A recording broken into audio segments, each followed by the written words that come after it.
Заснеженный февраль ставит точку во многолетней тяжбе между человеком и законом. Пока вокруг здания убирается снег, вокруг его назначения только утихают споры.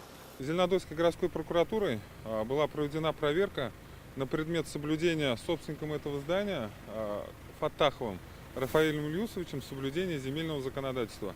В ходе проверки было выяснено, что здесь назначение земли под садоводство, то есть это земли сельхозназначения.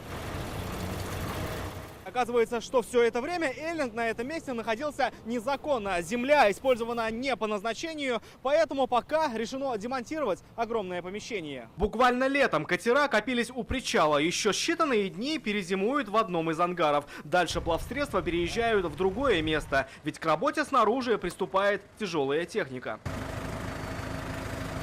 Владелец здания предпочел демонтировать его лично. Срок 2 недели. Предстоит разобрать и вывести тонны металла. Если не успеет, приставы сами приступят к делу. Если будем сносить в принудительном порядке, то это будет просто снос.